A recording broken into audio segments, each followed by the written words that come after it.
안녕하세요. 절세의 시작, 알면 득, 모르면 독, 똑똑한 상속, 현명한 상속, 제8강, 상속 승인과 상속 포기, 그리고 한정 승인에 대해서 알아보겠습니다. 상속이 개시되면요, 피상속인이 사망한 시점이 바로 상속 개시 시점이거든요. 그럴 때 남아있는 상속인들은요, 결정을 해야 됩니다. 단순 승인으로 상속을 다 할 것인지, 아니면 한정 승인으로 할 것인지, 아니면은 상속 포기를 할 것인지 선택을 하셔야 됩니다. 상속을 승인한다. 단순 승인이라고 표현하는데요. 그렇게 된다면 어떻게 될까요?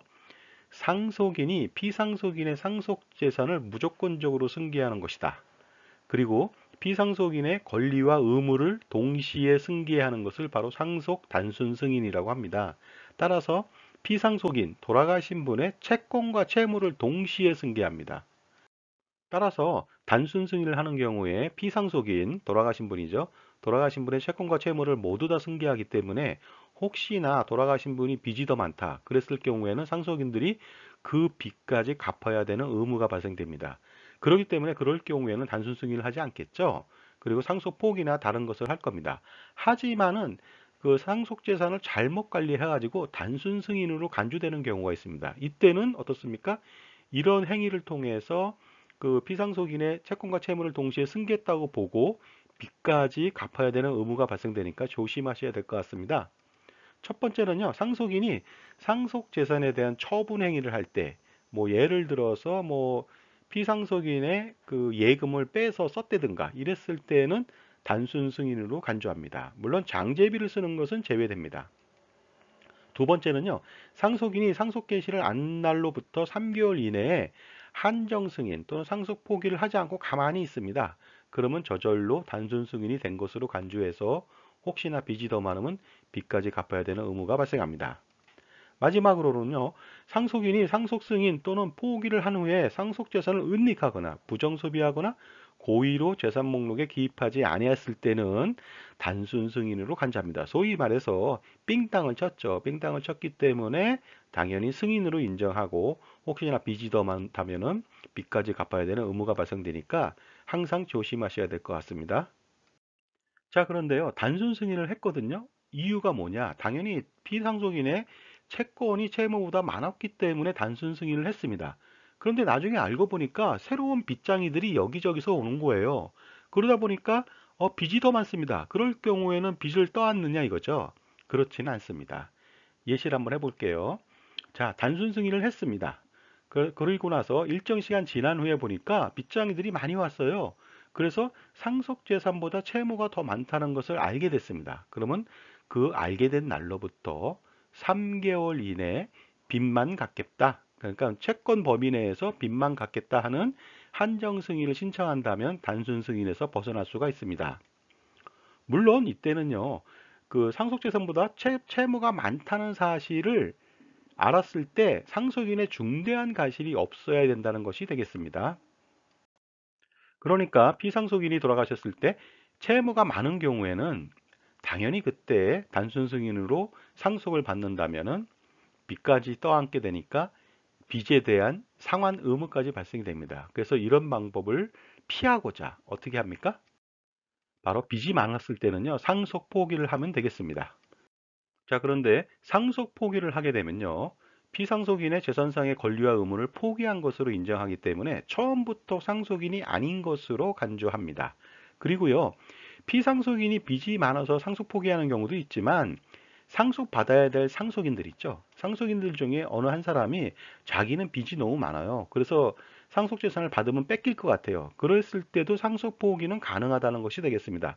그럴 경우에 좀 분쟁이 일어납니다. 왜냐하면 행위에 해당되지 않느냐 하고 소송을 거는 경우가 있는데 상속 포기는 깨끗하게 사회행위가 아니라고 판결이 났습니다. 단 이런 것은 조심하셔야 됩니다. 상속인들 간의 협의 분할로 자기는 빚이 많으니까 아무것도 받지 않겠다. 이렇게 상속분에 대해서 포기를 했을 때는 사회행위에 해당되기 때문에 조심하셔야 될 것 같습니다. 그리고 상속 포기에는 기한이 있습니다. 상속 개시가 있음을 안 날로부터 3개월 이내에 해야 효력이 발생됩니다. 그런데 이런 경우도 있겠죠. 피상속인 사망 전에 상속 포기를 하는 경우도 있습니다. 그것은 그러니까 무효가 되겠습니다. 그래서 상속 포기를 조건으로 돈을 먼저 주는 경우도 있죠. 그리고 각서를 쓰라고 하는 경우도 있습니다. 그럴 때는 어떻습니까? 무조건 받아야 되겠죠. 각서 써주고. 그리고 나서 나중에 다시 또 상속받으면 되겠죠. 상속 포기 절차 간단하게 알아보겠습니다. 상속 포기 심판 청구서를 작성합니다. 가정법원 접수합니다. 상속 포기 기간 내 3개월 이내가 되겠죠. 그 다음에 심판서를 수령하면 되겠습니다. 상속 포기 심판 청구서에는 어떤 내용이 들어갈까요? 바로 이런 내용이 들어갑니다. 당사자의 등록 기준지, 주소, 성명, 생년월일 등등이 있고요. 그 다음에 상속 포기를 하는 뜻이 들어 있습니다. 구비서류도 있겠죠? 피상속인의 기본증명서, 가족관계 증명서 등등이 있습니다. 그 다음에 보시게 되면 상속재산 포기 심판 청구서 양식이 있습니다. 이렇게 청구인 내용, 피상속인 인적사항, 청구 취지, 청구 원인, 그 다음에 첨부 서류, 그 다음에 날인 등이 있습니다. 상속 포기를 했는데 받을 수 있는 재산도 있습니다. 그러나 못 받는 재산도 있습니다. 알아보도록 하겠습니다. 일반적으로 상속 포기하면 아무것도 못 받는지 알고 계세요? 그렇지는 않습니다. 자, 생명보험, 사망보험금이 있습니다. 그런 경우에는 보험금을 받습니다. 예를 들어서 돌아가신 피상속인이 사망보험금 5억 원을 받을 수가 있어요. 상속인이 받을 수 있게 만들었습니다. 근데 빚이 많답니다. 그래서 상속 포기를 했습니다. 그러면 그 피상속인의 재산은 손을 못 대죠. 하지만 사망보험금은 손을 댈 수 있습니다. 왜냐하면 사망보험금은 피상속인의 재산이 아니고 상속인들의 고유 재산이기 때문에 손을 댈 수가 없죠. 다른 채권자들이. 그래서 상속 포기 이후에도 사망보험금은 언제나 가져갈 수가 있습니다. 그 다음에 각종 연금의 유족급여들도 가져갈 수가 있습니다. 공무원연금 아니면 국민연금, 산재보험 등이 있겠죠. 그리고요, 사망위로금도 받아갈 수가 있습니다. 그러나 받지 못하는 것도 있겠죠. 생명보험 해약환급금. 이건 보험금의 일종이지만 이건 사고로 죽어서 받는 보험금이 아니죠. 그냥 자의적으로 해약하는 거죠. 사망 전에 지급된 보험금, 뭐 진단자금이나 치료자금들도 당연히 사망 전이니까 그 피상속인의 재산이 되니까요. 상속 포기하면 못 받습니다. 그 다음에요.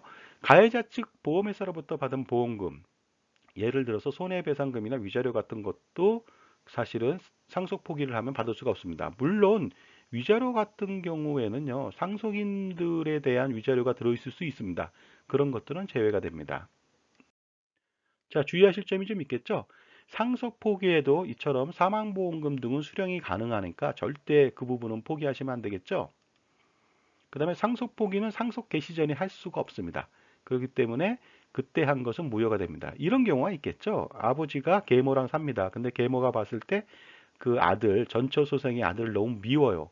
그래서 그 사람한테 상속재산 가는 게 싫어요. 거의 100억 원 이상 갈 것 같아요. 그래서 사전에 모의를 합니다. 뭐라고?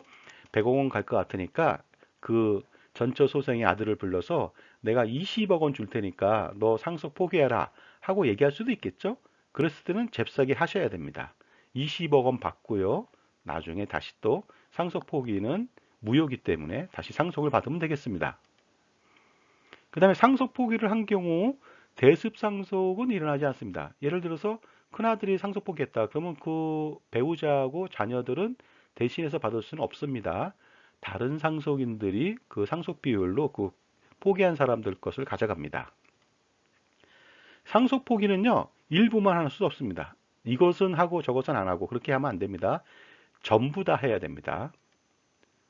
그 다음에 일부 상속인이 상속 포기를 해도 포기 전에 배우자 법정 상속 지분은 그대로입니다. 예를 들어서 그 배우자의 법정 지분은 그 뭐 배우자 1.5 자녀들 1이잖아요. 그 자녀들이 전부 다 포기해 버리면 어떻습니까? 그 배우자 지분이 늘어나겠죠. 그렇게 되면은 상속세를 안 낼 수도 있거든요. 그것을 방지하고자 상속 포기하기 전에 배우자 지분만 인정합니다. 그 다음에 상속 포기를 하게 되면요. 2순위 상속인한테 책임이 전가가 됩니다. 이게 문제가 됩니다. 그래서 상속 포기를 하게 된다면요. 예를 들어서 1순위 상속인이 모두 포기했다. 그러면요. 2순위 상속인한테 넘어갑니다. 2순위도 포기했다. 그러면 3순위 상속인한테 넘어갑니다. 결국은 뭐냐면 자기 집안의 일을 남들한테, 남의 집안한테 전가한 꼴이 되니까 이런 것은 막아야 되겠죠. 그러므로 상속에 대한 것을요, 1순위 상속인들 선에서 처리를 완료시켜야 됩니다.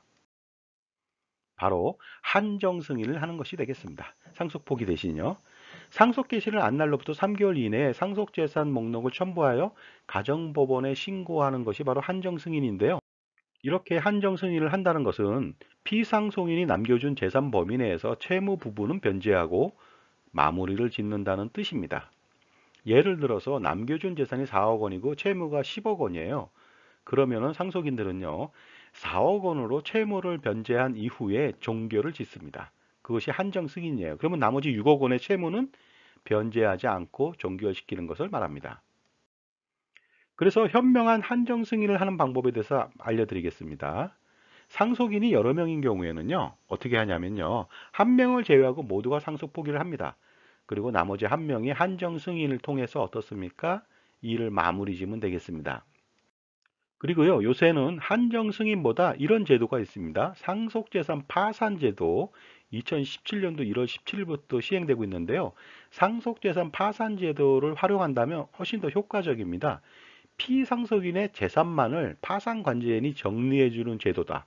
그래서 각종 비용이나 그런 시간도 절약할 수가 있으니까 한정 승인보다 훨씬 더 편리하니까 이용하시기 바랍니다. 자, 지금까지요. 상속이 개시됐을 때 단순 승인, 상속 포기, 한정 승인 등에 대해서 알아봤습니다. 감사합니다.